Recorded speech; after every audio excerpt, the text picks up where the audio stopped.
C'est la 10e année que nous participons à ce top 10 des organisations qui ont changé la face du monde dans le domaine de la politique sur Internet. Nous avons travaillé dans ce domaine depuis le tout début, notamment pour présenter ce prix. La procédure de sélection des nominés a commencé au début de l'été.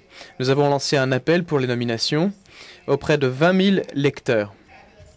Nous avons reçu des propositions sur plus de 80 nominés. Puis ensuite, nous avons restreint ce chiffre à 25 nominés.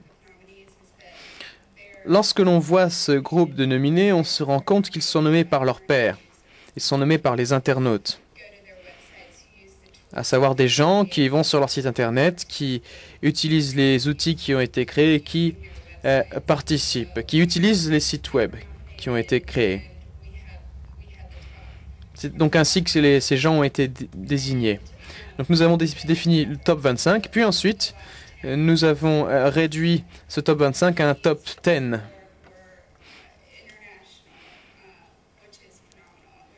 Ce classement des 10 meilleurs était très hétéroclite, très international. En fait, cela montrait à quel point le monde est de plus en plus petit. Maintenant, pourquoi est-ce que Peter a gagné? Eh bien, cela est dû à l'application Google, l'application de Google lors des élections présidentielles, lors de la campagne présidentielle américaine de 2008.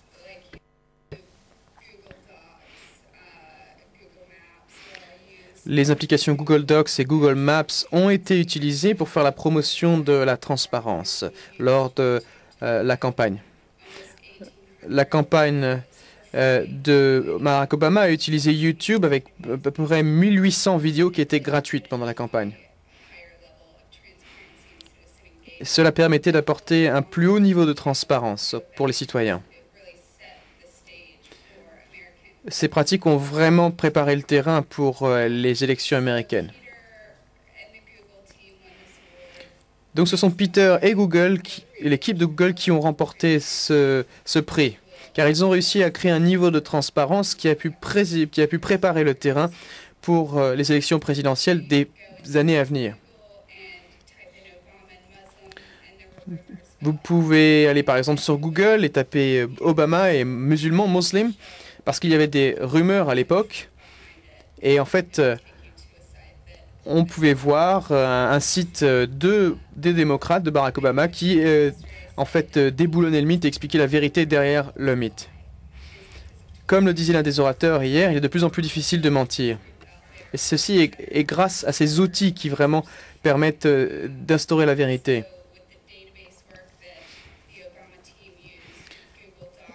L'équipe de Barack Obama a également utilisé une base de données avec Google Docs.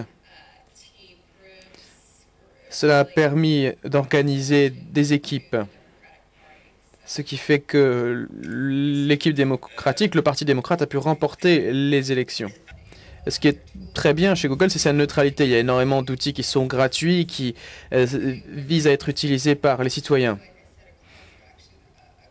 Comme je vous l'ai dit, la disponibilité de ces outils est davantage un appel à l'action pour que les citoyens agissent. On peut être une entreprise prospère qui cherche à promouvoir la démocratie. On n'a pas forcément besoin d'être une ONG pour travailler en ce sens. Et Google fait un travail formidable dans ce sens. Google crée des outils qui peuvent être utilisés par les gens gratuitement. Merci beaucoup. Oui, il y a toute une autre question. Une question, si vous voulez. Excusez-moi de vous embêter continuellement, mais... Non, c'est très bien. Vous faites avancer la conversation. Oui, donc... J'ai été un petit peu étonné hier. Il est clair que Google mérite de nombreux prix et de nombreuses récompenses parce que l'entreprise fait un travail exceptionnel, notamment, ça a été le cas pendant la campagne Obama. Mais Google domine déjà tout. Google domine du point de vue économique et à de nombreux égards. Et donner un prix à quelqu'un qui est déjà au top, je me demandais si ça avait vraiment été une bonne idée de décerner ce prix à Google. est-ce que vous ne pensiez pas que vous auriez pu donner ce prix à une petite organisation, une petite entreprise qui aurait eu besoin de publicité, qui l'aurait reçu avec ce prix? Ma question, c'est est-ce qu'il y a eu peut-être une polémique ou peut-être une discussion un petit peu polémique au sein de votre jury qui a décerné le prix?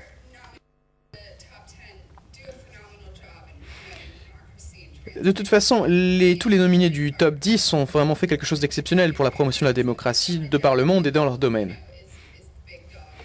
Effectivement, Google est un peu un mastodonte. Mais en fait, n'oublions pas que cette récompense revient au groupe de publicité politique de Google. Et ils ont cherché à promouvoir le niveau de transparence politique en politique. Et ils ont changé la face de la politique aux États-Unis. C'est un prix qui effectivement a été remis à un groupe qui a déjà un nom que tout le monde connaît. Mais en fait, ces groupes qui même s'ils récoltent beaucoup de bénéfices, changent la démocratie. Et il faut le mettre en exergue, il faut le mettre en avant. Il faut montrer que ces groupes créent quelque chose de nouveau. Et tous les gens qui sont ici, enfin tous les gens qui faisaient partie du top 10 méritaient d'y être, d'y figurer. Le fait est simplement que Google a eu un impact considérable dans l'élection de Barack Obama. Mais effectivement, c'est vrai que c'est un groupe avec un nom très connu. Mais je vous rappelle qu'il ne s'agit que d'une division de Google. Grand champion de l'Internet, qui est Twitter. Parce que Twitter, quand même, Obama, quand il écrit « humble » sur Twitter, c'est extraordinaire, quoi. Il gagne le prix Nobel, il dit « humble » et tout le monde, 2,5 millions de Twitter qui regardent ce qui se passe. Bon, pourquoi pas Twitter? Pourquoi Google plus que Twitter? Bon, qu'est-ce qui a fait que c'est... Parce que pour nous, je vous donne la perception de la France, et c'est intéressant justement que vous donniez cette vision qui est internationale, qui n'est pas que France. Pour nous, l'innovation en France, quand on regarde, je parle de ceux qui regardent beaucoup l'Internet en France, cette année, c'est Twitter. On ne parle que de ça dans les médias en France. Donc pourquoi plus Google?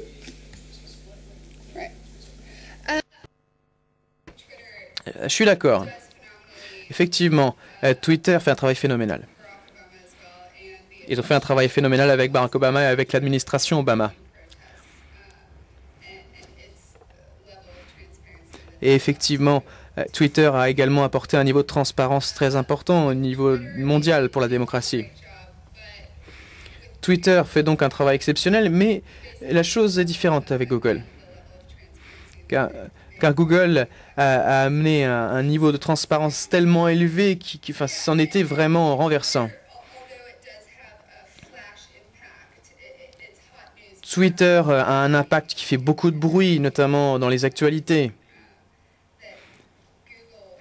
Alors que la victoire de Google est appuyée par les chiffres derrière.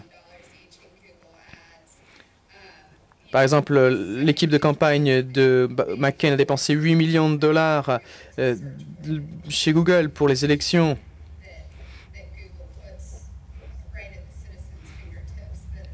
Et puis, n'oublions pas que toutes les informations qui sont données par Google, qui sont vraiment mises à la disposition des citoyens, c'est ça qui fait que Google l'a remporté par rapport à Twitter.